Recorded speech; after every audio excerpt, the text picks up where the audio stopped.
thank you all for tearing yourself away from whatever you were doing this morning. It's a great pleasure to be here. And I should simply note, in connection with the introduction, that one starts one's academic career, as I did, as a maybe assistant professor, and you work hard in research, and you diligently pursue various topics and get to do pretty good research. And then at a certain point, someone calls you up and says, please come and give a lecture. Say, all right, I'll come. Here's a list of all the exciting research that we're working on. What would you like to hear about? And the answer is, we actually don't care about any of that. What we'd like to hear about is perspective. And I don't know what to do with that. I mean, one thing is to go to a building which is 5 stories or greater up and jump. But I'm not going to do that. It would be embarrassing under the circumstances.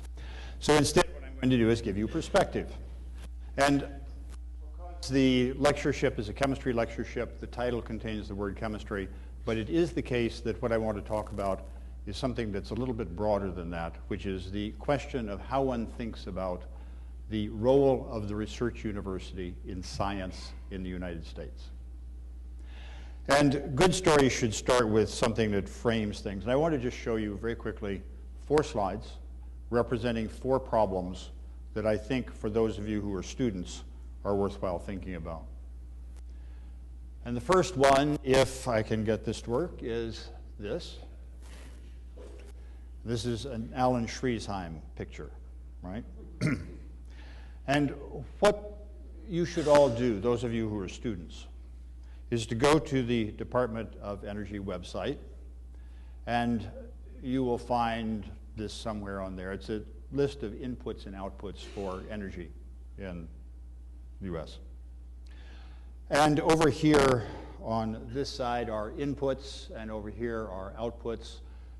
And what you should do is get this printed out, and then you should go to the bathroom and look at the mirror, and where you look at your face in the morning when you're brushing your teeth, paste this so that you look at this rather than looking at your face when you're brushing your teeth. It's actually more interesting, and it's got a lot more stuff going on. It's got everything. I'll just point out a couple of things because they're worthwhile paying attention to. The first is, these are inputs. This is percentage of the US energy economy that's produced from petroleum, from natural gas, from coal. And if you add that up, it's in the order of 85%. The point there is that 85% of the energy comes from burning something. That is not going to change quickly, any way you do. The next biggest thing is nuclear. Well, we all thought nuclear was going to be the fallback position, but Fukushima didn't make that a lot easier. If you go up a little bit farther, there's solar. This is the size of the solar line. We work on obsessively, and basically because it's a kind of program, physicists who no longer have CMOS to work on and instead work on solar. That's not a bad thing to do, but the question of how far you can go with solar is really an interesting issue, and it's very debatable. Yes, I don't know why I keep going in and out in a highly technically sophisticated.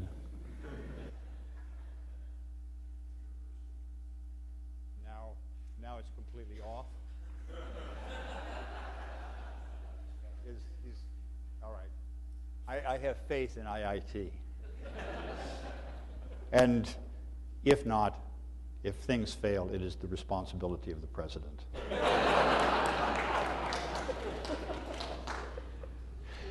All right, so anyway, there are these series of very interesting issues here. Then outputs, we'll come back to some of this later. So this is one really worthwhile topic to think about. Here's a second. This is intentionally obscure, and because I want to walk you through it. It comes from a deep scientific journal, otherwise known as the National Geographic magazine.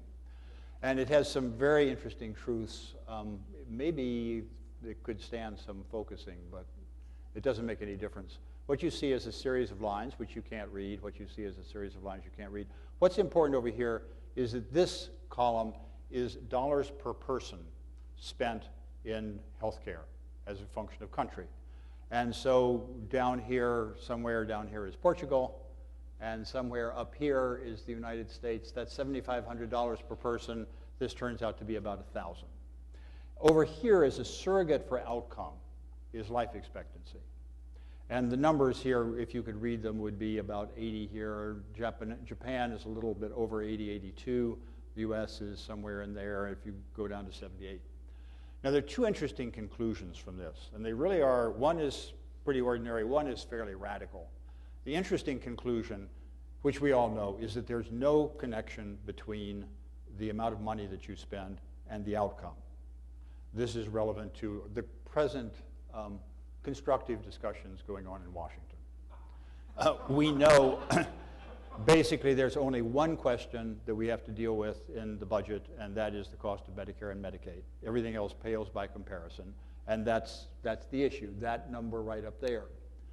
The second more radical thing to note is that it doesn't actually make any difference how much you spend, because it all turns out to be 80 plus or minus 2 years, from which one possible conclusion is the medical profession doesn't do anything anyway.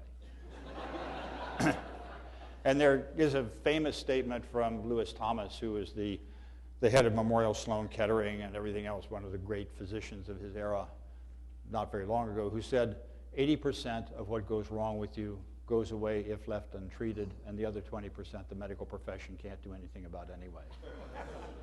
And for this, we're bankrupting the country. Well, all right. Here's the third thing. This is a cell. And if you look around the room, I suspect if you look around the room, all of you, what you will notice is not the walls. What you'll notice is the people. We are, as people, interested in people, and secondarily, we're interested in things that are alive. I mean, that really catches the attention. And one of the really great philosophical questions of our era for the next 100 years is represented by this, and I use this just as the quantum of biology. It's the smallest thing that's alive. And as a chemist, I know that Alan Schriesheim, this wonderful object sitting in front of me, has hopes and dreams and aspirations and thoughts. I actually don't care about any of that. Alan is a collection of organs. The organs are made of cells. The cells are collections of chemical reactions, so Alan is a collection of chemical reactions. What's interesting, and this is the philosophical point, what's interesting is that if you look at this, this is a collection of chemicals in structures and chemical reactions occurring. We know that chemicals, molecules are not alive. We know that reactions are not alive. But a collection of them is alive. What happens there?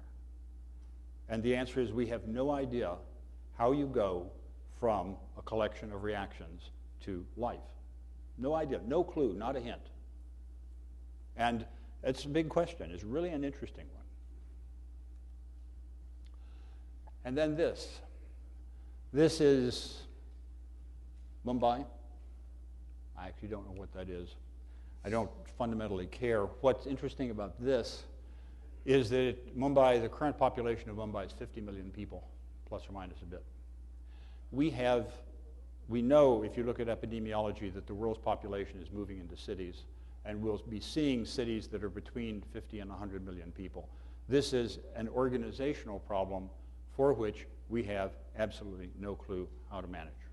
You know, we don't know what to do with a 50 million person problem.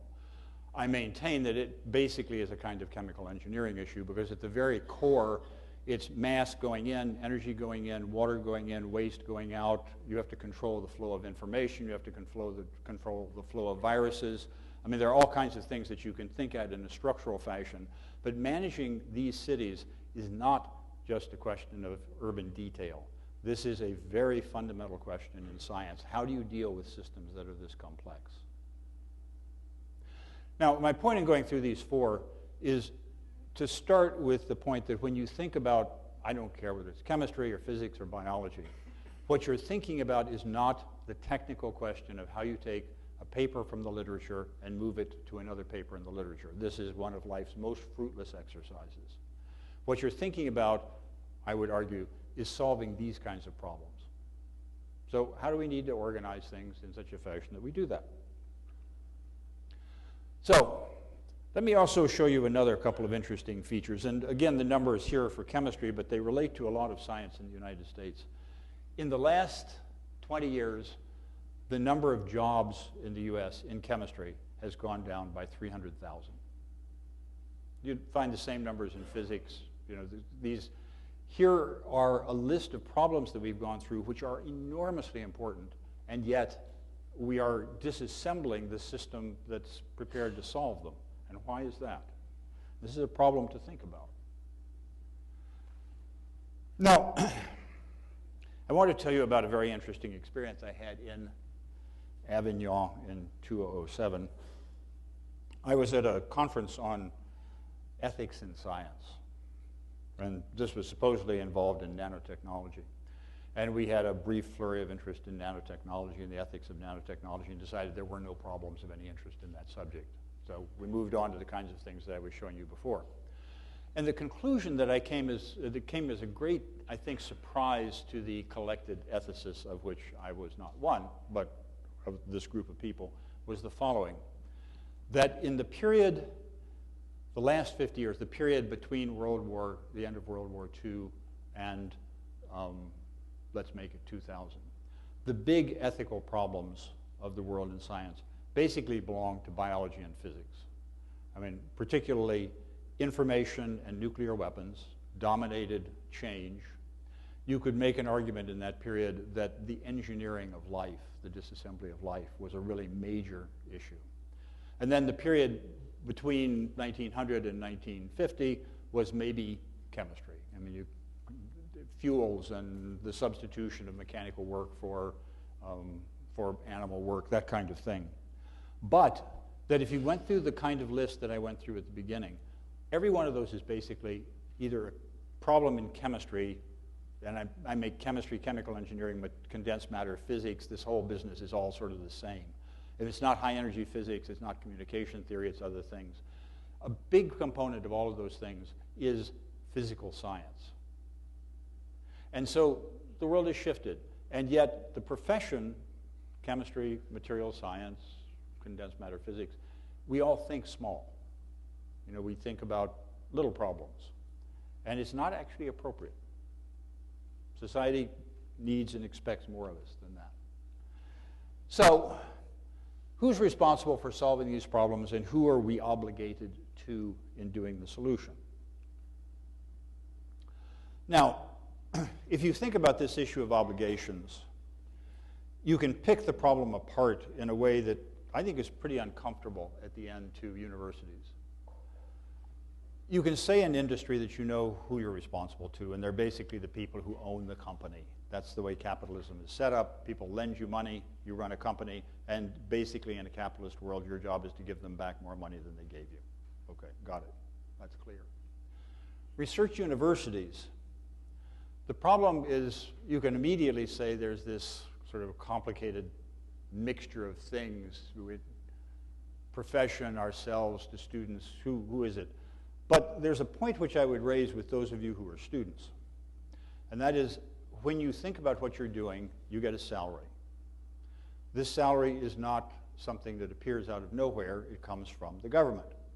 And even though the government may appear to be nowhere, it actually gets the money from taxpayers. The taxpayers give the government, reluctantly, the money which comes to you on the theory that what you do will make the world a better place, create jobs for their children, whatever. We tend to forget all of that. And you can ask whether that selective forgetting, which says that the money we get is just basically for us to play with, whether that's okay. I happen to think it's not, and that's going to be one of the points of this discussion. So, you know, the arguments here which need to be thought through are, when you're looking at this, fellow citizens, they pay the bill. Profession, peer review, that's pretty awful if you think about it. You're running your life in order to take care of a mixture of, well, I'll go on about this later, to ourselves, which means unfettered curiosity. I'm a great admirer of unfettered curiosity. I really think it's terrific. I think the number of people who have it is pretty small, and the rest of us should go to work for a living. And then students in universities, that's a big deal. Yep. Absolute ethical responsibility to take care of young people. So that's not the way it's organized right now.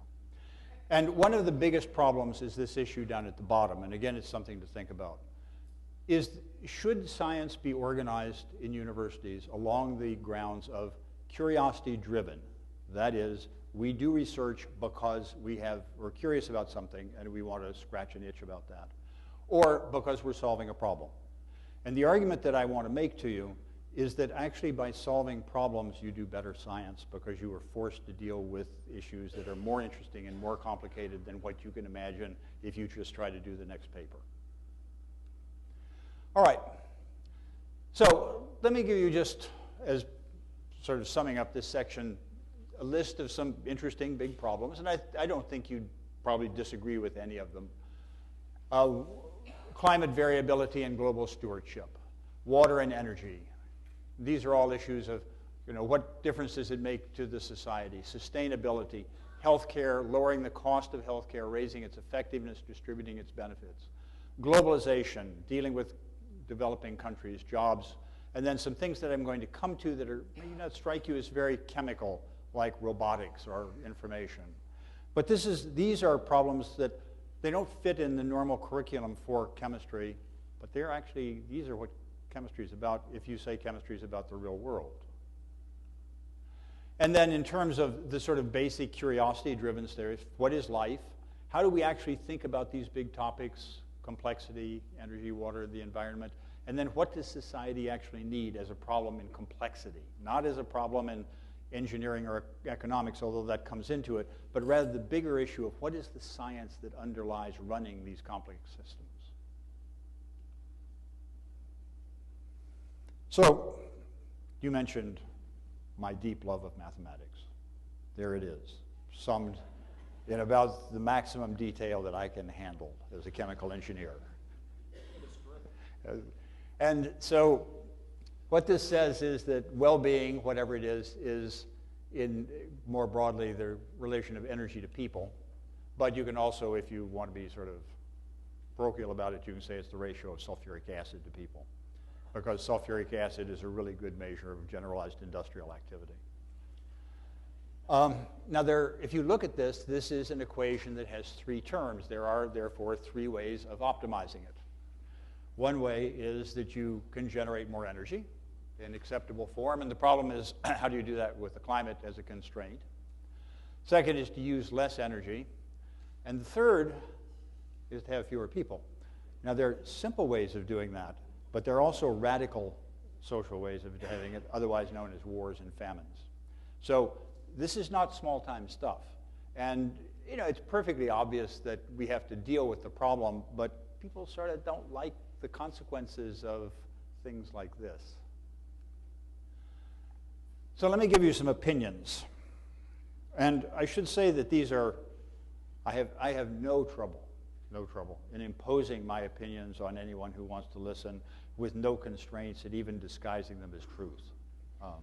But in this particular case, a lot of other people have the same opinion, so I'm going to take some comfort in that. Some of the most important problems facing society and the most interesting problems belong to chemistry, material science, chemical engineering, whatever. It is not now, the future is not now physics. It's not even clear that it's biology. It is, in fact, if I were to take you and step on your foot, it's that. I mean, it's reality as we know it. Second is that chemistry has been a very interesting area because it has had a uniquely close connection between industry and university, and I'll come back to it. That's gone. Sarbanes-Oxley, Goldman Sachs has made it essentially impossible. Third thing is that society is actually not excited by what chemistry says it does. And if you talk to most chemists about what they do, and I return to this, they'll say the equivalent of, I make glue. That's not as exciting as Facebook. And you are the way you present yourself. I happen to think that long-term curiosity-driven research is more important than it's been in the past, but it's really hard to justify, and I'll return to that as well. And then this last issue is something which I will illustrate in a bit, which is chemistry has forgotten all about poetry. Physics has been very good at this, but chemistry's been awful. Okay. What is all of this stuff? The tendency is when people who are not scientists and engineers think about science and engineering, to think about science and engineering. That's what I just said, science and engineering. It's actually not two things, it's three. There's science, which is understanding stuff. It's engineering, which is solving problems using understanding. But there's a third activity, which is invention, which is completely different. There is no relation, as far as I can see, between invention and either science and engineering. It's just some different turn of mind. It's going from nothing to 1, and then science goes from 1 to 10, and then engineering goes from 10 to 100, and then real business goes from 100 to 10 to the 6th. And incidentally, that's roughly the scaling factors in dollars required to do each of those sorts of activities. Now, the structure of chemistry is roughly this. I mean, in broad terms, there is government, industry, university. It's been dominated largely by industry. Government sets laws and regulations, which controls the activity of industry. Government provides money to university. The view has always been at zeroth order that the university comes up with good ideas and feeds them to industry, which develops them. In fact, that has never been the case in chemistry. The flow has always been very much two-way. And I'll just give you a couple of examples. ROMP was basically invented and developed in industry. It was called the shell triolefin process, and it was run at 10 to the 6th or 7th pounds per year for years before Bob Grubbs was born. Now, what Bob did was absolutely fantastic in developing it as a tool for synthetic chemistry, but it was actually invented in industry, and that's a Nobel Prize. Asymmetric epoxidation was developed by a combination of Monsanto and Halcon and put together. Superacids, that's George Ola relying on his background in cracking catalysis and things of that kind, which the catalyst there are superacids. And NMR spectroscopy was invented in universities, but commercialized by Brooker and Varian, and without the commercial instrumentation, it would never have the impact it did. So the flow from here to here is as real as the flow from here to here. And the problem is that industry is sort of bailed out of a lot of stuff now. And the question is, how do we replace that essential input? If you look at what the field has done over the last period of time, it looks terrific. We make highly useful things in every household, like strychnine. I try not to show my wife that structure. Protein NMR, ROMP, statins I return to, single molecules, catalysts. You know, these are all wonderful stuff. It sounds fabulous. So the question is, we say there's a problem. Is there a problem? I mean, I don't know. Is there a problem? Sometimes you make up problems if you're neurotic enough. This is a nice quote which sort of hints at one issue. This is from Mr. Bryson, who's one of my favorite historians because of his deep seriousness. Let me read it for you, those of you who are in the back. Physicists are notoriously scornful of scientists from other fields. That's certainly true. When the wife of the great Austrian physicist Wolfgang Pauli left him for a chemist, he was staggered with disbelief. Had she taken a bullfighter, I would have understood, he remarked to a friend in wonder, but a chemist? Suggests something is missing. And then there are a bunch of other things here, which it's not just self-image, but capitalism has some very basic issues having to do with return on invested capital, globalization, low-cost provider and low-cost wage provider wins, information, as a lot of stuff, workforce. These are things we can talk about, and I want to skip by them to put up this slide, which is, for those of you who are graduate students, if you have to leave here, this is the single slide you need to remember, because this displays everything you want to know about capitalism as it operates in the real world. It's a wonderful slide.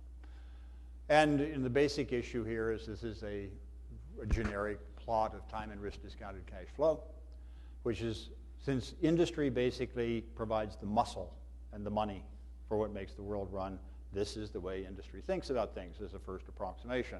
And industry doesn't like research.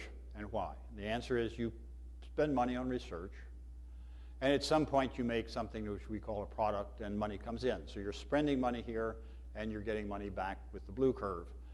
But what you're doing here is, of course, every year you spend more money, and you also pay interest on that. That's called the cost of capital. And the higher the interest and the longer the time to the point where more of this comes in than that goes out, the less attractive it is. And so what you want to do in this is you want to minimize the time to get to this point, because the time is critically important. And you want to minimize the risk, because suppose this return curve looks like that, or suppose it fails altogether and you don't get back. It doesn't work. So basically, it's a very straightforward kind of calculation. But the conclusion from it is that in the modern world, for a public corporation, there is effectively no argument that you can make that says there should be an investment in long-term R&D. It just doesn't pay in terms of cost of capital. So this is very important for all of the sciences, because it says we need some new mechanism for converting ideas in universities into something that makes a difference in the world, if you think that's an important thing to do. Everyone has shibboleths. And the particular group in this whole group that I hate the most is the business development people. I hate business development. And the problem with business development is that it is another mechanism which is designed to kill new ideas, because business development is highly adapted to allow you to calculate what fraction of an existing market you will get, but completely incapable of estimating a new market. This is a remark by Herb Kramer, who got a Nobel Prize in physics and hence arguably is unqualified to judge anything on this subject. But his statement is, the principal applications of any sufficiently new and innovative technology always have been, has been, and continue to be applications created by that technology. That means by definition that a business development group can't judge it. That's the reason I don't like business development. Okay, so those are the demons. Let me, for those of you who are chemists, just also touch on one other really important change that's happened. And that is that one of the arguments for organic chemistry has been, trained as an organic chemist, you go to work in the pharmaceutical industry. The pharmaceutical industry has historically been one of the successful industries. If you look at the numbers right now, the return on invested capital and the cost of capital have crossed for the pharmaceutical industry. So as a whole, the pharmaceutical industry is losing money. What that means is that I can no longer count on the pharmaceutical industry to make me immortal. I'm going to die. This really annoys me. And well, maybe it doesn't annoy me, but it's going to happen. And the problem here is that if you look at what chemistry does in this, it's an interesting sort of problem.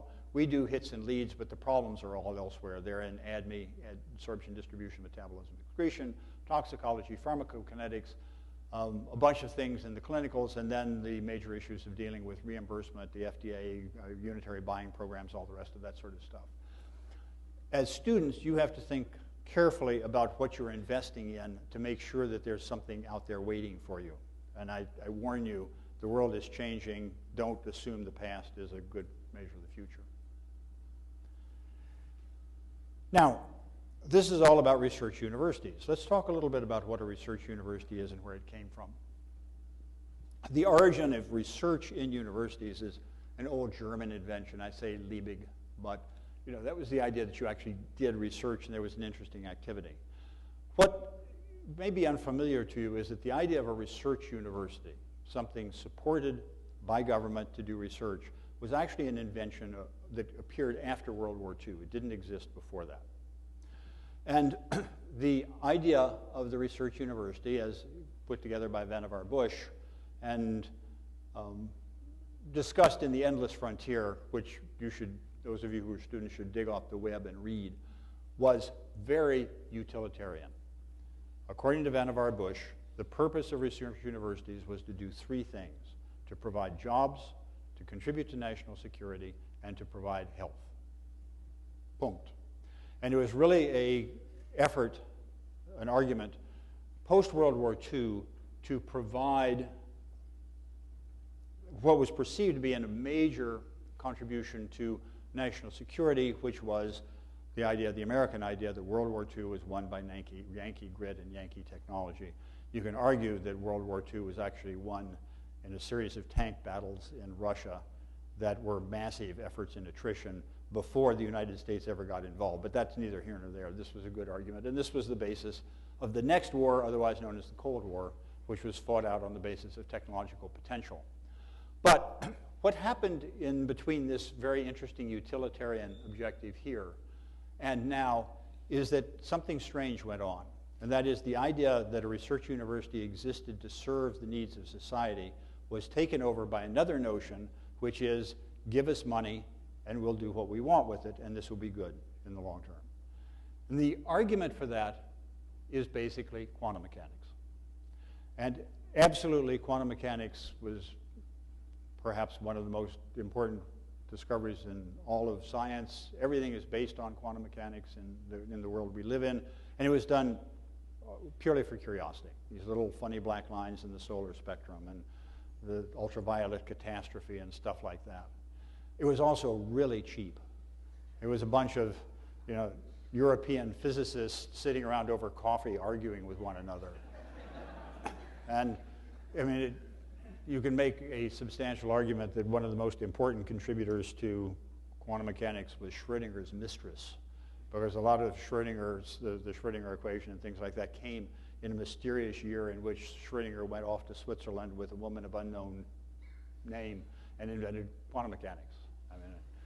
We owe her great, great thanks. But so there are 2 points of view right now. One says, curiosity is what happened. Remember quantum mechanics, and if each of us could invent quantum mechanics, this would be absolutely right. The second point of view is, playtime's over. It's time for you guys to get to work and solve a problem. And you all have to figure out how to do that.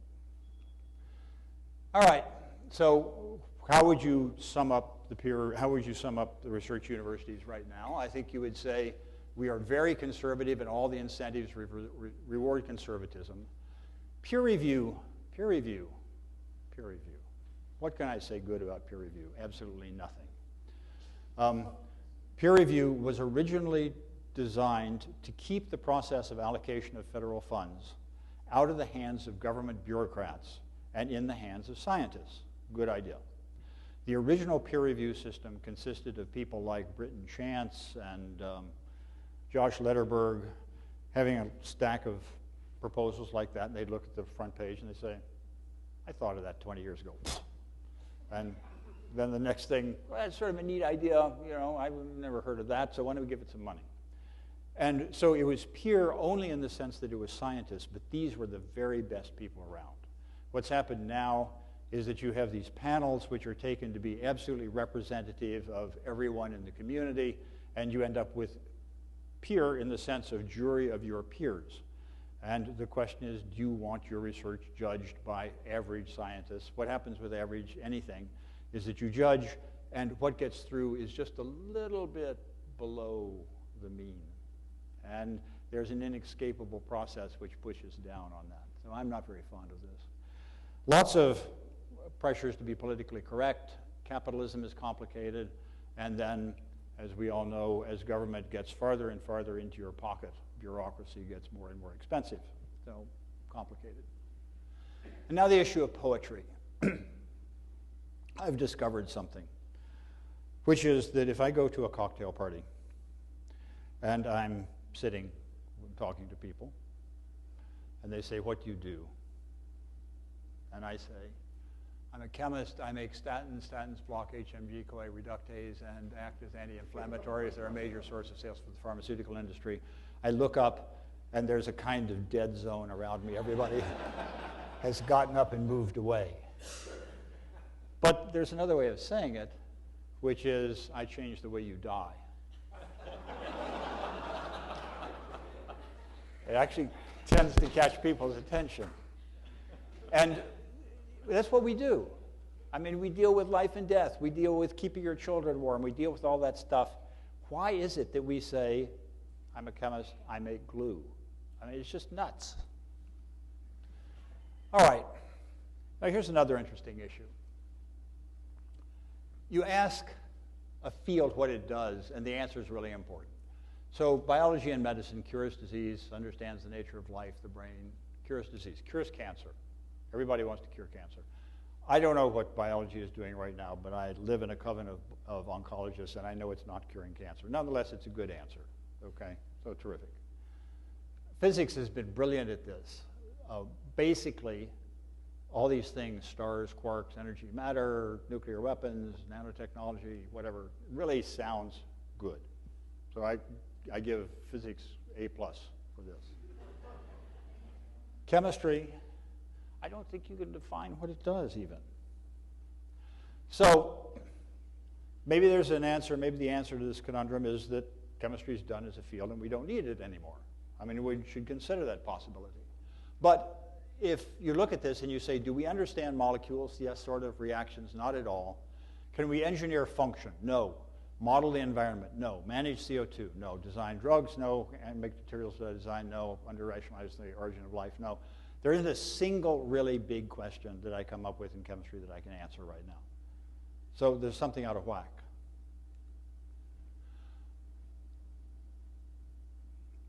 There is in thinking about this issue being out of whack, you can say, maybe it's time for a revolution. And revolutions occur in science. What are the nature of revolutions? And there are two pretty well-defined theories of revolution in science. One of them, well, I'll come to it in a moment, but let me just give you examples. Newtonian physics in 1900 was dead. It was understood that everything that could ever be known about physics was known. We had, basically Maxwell had done electromagnetism and Newton had done gravity, and what else did you want? And then along came quantum physics, general relativity, special relativity, and quantum mechanics completely changed the field. So revolution. Biology was people putting leaves of plants between the pages of their Bible in the Amazon and collecting specimens. And then along came molecular biology, and that completely changed. So here are successful revolutions.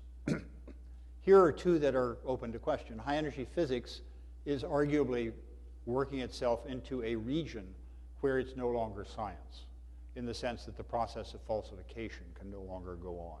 I mean, that may or may not be right, but I mean, I think there's a really serious question as to whether this string is going to run out. Chemistry can't figure it out, and as examples of two human activities which were really, really big deals, which are no longer science, farming and religion, where you say they weren't science to begin with. Not an issue. The issue is they've been transformed into something quite different. So the two theories of revolution are, one, that revolutions come only with intellectual necessity.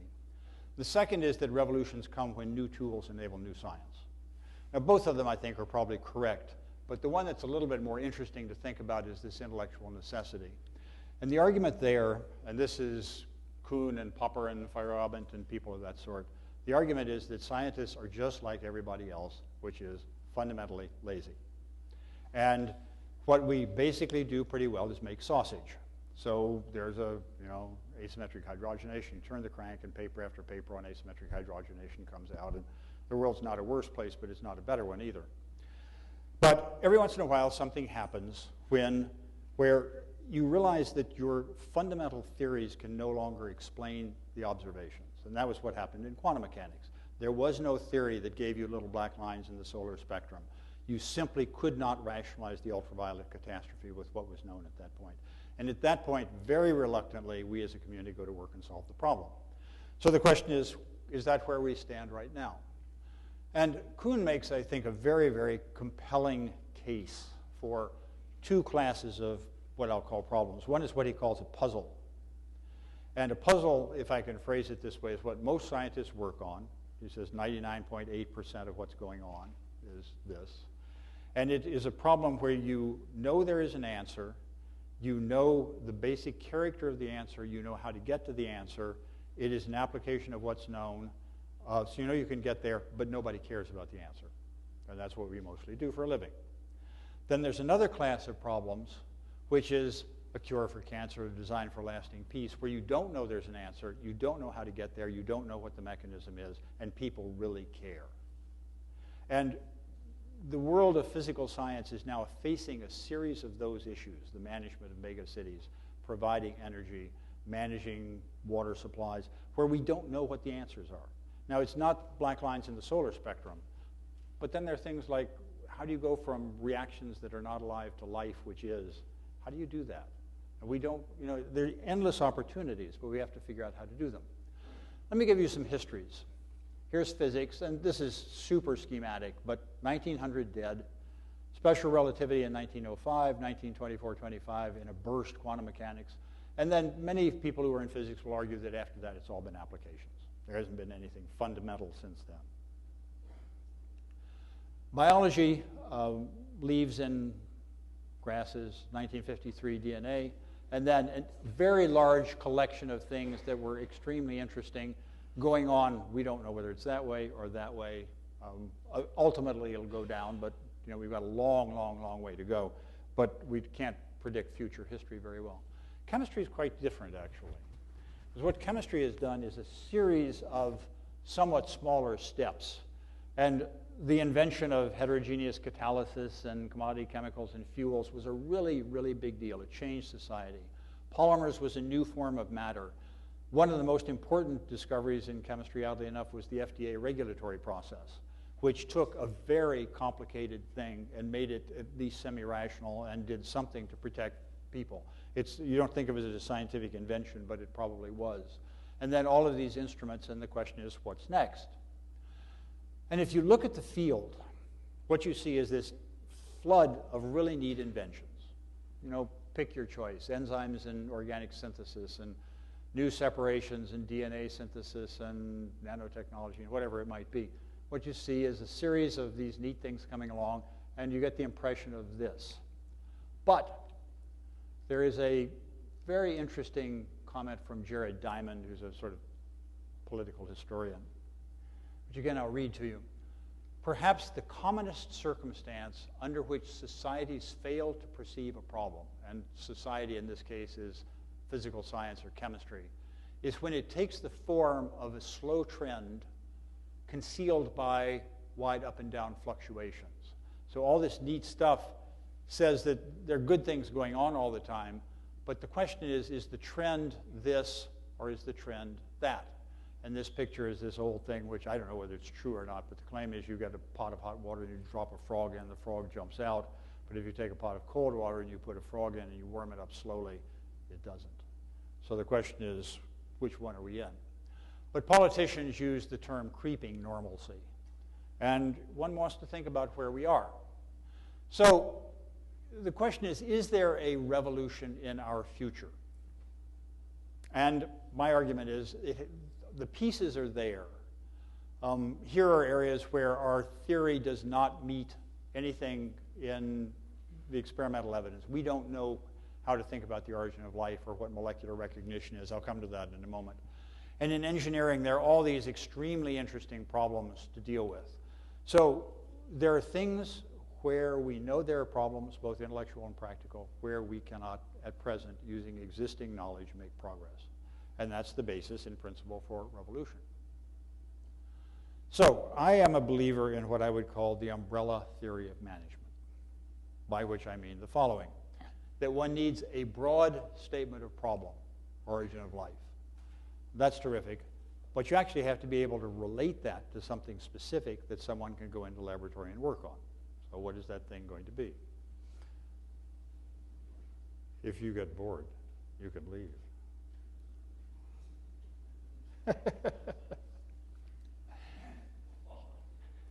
Here's an interesting problem. That is a eye chart, but it's a tiny section of metabolism. How on earth can that manage a stable form with the kind of dissipative cyclic character that the cell has? No idea. There is nothing that I know in theory of chemistry anywhere that enables us even to think about that problem. Here's one that's simpler. I'm a great believer in the power of metaphor. And the characteristic of metaphor is we've thought about drug fitting into active site in terms of lock and key. Metaphor has probably set the field back by 50 years because we know now that it's wrong. The ways in which it's wrong is complicated, but probably what's really involved has nothing to do with the lock or the key, but the water that's in the region between them. But we don't know how to think about that. Right now we have an economy which starts with reduced alkanes and oxidizes them in steps to functional materials. We're going to have a lot of CO2 around. And it's going to have a very interesting characteristic, almost unique in chemistry, which is for the first time there may be a pure carbon source which has a negative value, meaning that people will pay you to take it. Can we think of a way of handling that? And then we have a series of things of this sort. This is one that I happen to find very attractive. The national labs, George, your colleagues, put together this very neat series of thermal cycles to convert water into hydrogen and oxygen. And you know, the problem is they require handling massive amounts of solid, and they're difficult to work with, but they're more efficient than electrolysis for a bunch of reasons. But if you look at these, the heat input in these steps could just as well be solar as anything else.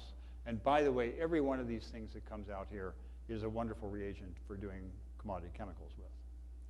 And so it is, I don't think this is going to be a way of making solar hydrogen, but I do think it's a way of coupling thermal to distributed chemical production. So I want you to think about an hour exam. And I'm going to ask you 3 questions. First one, for 60%, recreate the world of chemicals and derived materials using only carbon dioxide, heat, hydrogen, and electrons. Can you do that? No, I can't. I get 0 on that, pretty much. 20%, trace a mechanistic pathway from ions and neurotransmitters to the Brahms Requiem. Explain the reaction of the audience. I don't do very well on that one. And then sequester unlimited quantities of CO2 and provided unlimited power and water with a guaranteed 20% after-tax return on investment using no equipment not readily available in Haiti or Somalia. And I don't mean to pick on Haiti or Somalia. You could use Namibia as well if you wanted. And I don't do very well on any of those either. So there's some things to be done. Now, this is a movie that I want to show you. Some of you may not have seen it, but this has to do with the subject of robotics. And why is robotics important? And the answer is that I would argue that the most important competition now in the world is for jobs. It's not actually for money, it's for jobs.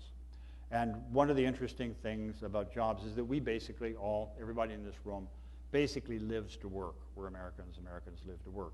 If you don't have any work, you don't have much of a life. And what is our competition? Is our competition China? Well, maybe. I think our competition is here. And that particular object, no, the audio is not important. This is, what's interesting about this is that this thing has no brain. And it's just a collection of simple gyros and accelerometers.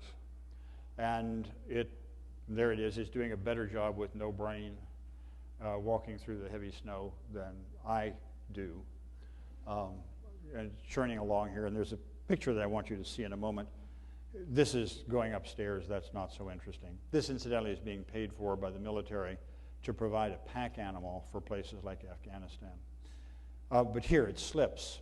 I mean, I can't tell that that's not alive. Now, here is a device that, in my opinion, passes the Turing test in mechanics. That is, I can't tell whether that's alive or not, just looking at it, and that's the Turing test. We're moving toward that with intelligence. That is, it may not be intelligent, but I can't tell that it's not intelligent. Actually, many people I know, I can't tell that they are intelligent. So there's a kind of blurry line somewhere in there. And you say that's not chemistry. Well, you know, chemistry, materials science, whatever, it's all us. We got to figure out how to do this stuff, what to do. First, if you look at the players, industry, government, university, I think the only one that has any room to move around now is the university. I mean, basically, government doesn't solve problems. It responds to political emergencies. Industry is constrained by issues of capitalism. We have no way in industry of providing a return that's a social return. You can do it, but it's complicated. So the university is the only one that has the basic flexibility to do anything. Teaching and education. I think that most of what we teach has the interesting characteristic that, how do I put this politely? It's archaic, it's often wrong, it's non-demanding, and it's not very relevant. Aside from that, it's probably terrific, but what's an example? We all teach the freshmen that carboxylic acids are acidic because the anion is resonance stabilized. Has nothing to do with it. I mean, resonance is a construct of something. We teach people that benzene is stable because of cyclic delocalization. Well, benzene is stable probably because the sigma bonds require it to form a planar structure, and it's the strength of the sigma bonds that make it stable. It isn't the pi bonds at all. We know that iodide, or we teach iodide is more nucleophilic than bromide, is more nucleophilic, so on. Actually, fluoride is greater than chloride is greater than bromide. You know, that's solvation. And we never mention solvation, never mention it. So a big fraction of what we teach is simply wrong. We know it's wrong. Why do we teach it? The answer is it's what's in the textbooks. And I remind you that textbooks are designed to sell. They're not designed to teach good students. So you build a textbook to the bottom of the pyramid, and that's what you teach. And there is a kind of process that comes out of that. Now, is there anything that you can do about that? And the answer is now yes, because there's no reason to write a textbook ever again. Put together good material, put it on the web for free, and you're done. It's going to work. This issue of fundamental research, and there are big differences of opinion. You mentioned this paper that John and I wrote. I have never gotten more creative writing from chemists in my life, all in the form of hate mail. It was just truly astonishing. I mean, people commenting on my ancestry in ways that had a kind of beauty and poetry that I would have never guessed possible. But we've talked about the history, but here's the basic question. Obviously, one should do everything as possible to protect creative research, but how much research is done in university is really creative. And the peer review system suppresses that. So one of the arguments that I think that you can make is that we're in process now, I believe, of rewriting the social contract. The social contract was one in which you do fundamental curiosity-driven research, put it on the shelf, and some engineer will take that and solve a problem with it. And I think we're moving something in which society is going to say, I got a problem. We have AIDS, we have cost of healthcare, we have energy production. Solve that. And by the way, if you want to take a 20% tax and do fundamental research, I'm not going to argue, but I actually want to know what you're doing. And I think this is a big change that the universities are going to have to deal with. What about quantum mechanics? Any of you who has the curiosity and the ability to solve a problem of quantum mechanics, I personally will pay for your research. I volunteer.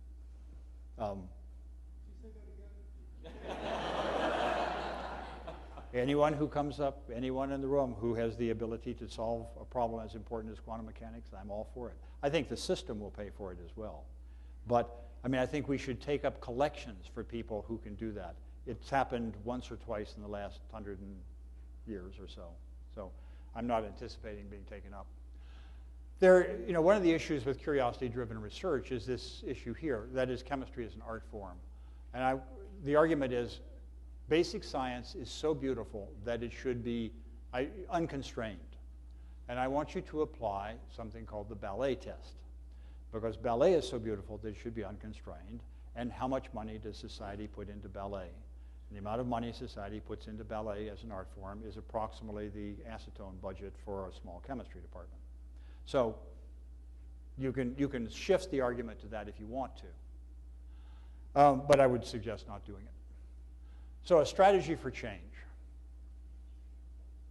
First is I think we need to connect research to big recognizable problems and use that to shelter curiosity-driven research rather than doing curiosity-driven research and assuming that big recognizable problems will come out of it. Pick areas where natural science brings unique skills. And there are lots of them. Molecules and molecular synthesis, complex kinetic systems, catalysis is a favorite of mine, water and energy and sustainability. Emphasize function, not molecules. Nobody cares about molecules. I mean, they don't care whether you've made a statin, they care whether it cures heart disease. So reinvent the process of product innovation from the bottom up. I'm not going to spend time on it here because I don't think it's crucial, other than to make the point that we had a really good system called venture capital, which coupled invention in universities to product production in industry. It's dead now. We want to change it to something else. Reinvent education, replace textbooks, eliminate specialization, emphasize difficult subjects, do the math first, Stop dumbing it down. All these things, solvation and thermodynamics and applied math and systems and complexity and information and organismic stuff, we actually don't teach most of that. And then dismantle the apprentice system. I mean, the system here is one in which there's a professor, the professor teaches the students to be like the professor, and what we really want to do is to teach the students not to be like the professor. So, now, just one or two final things.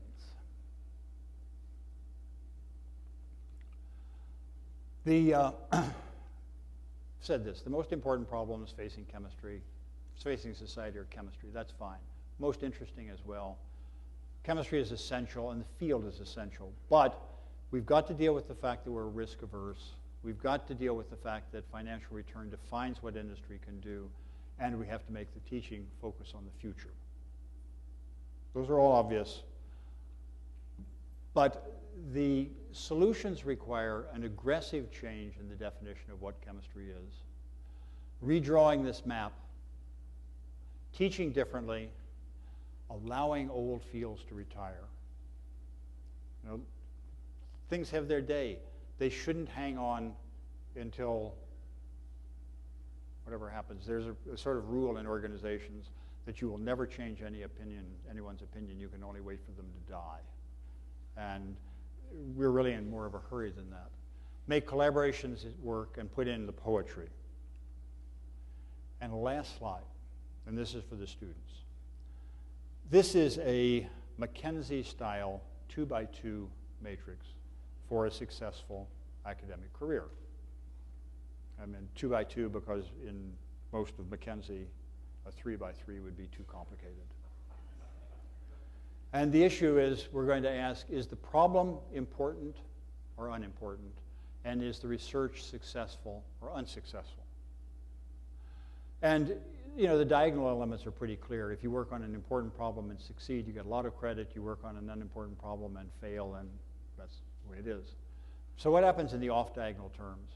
If you work on an unimportant problem and succeed, you still don't get any credit because nobody cares.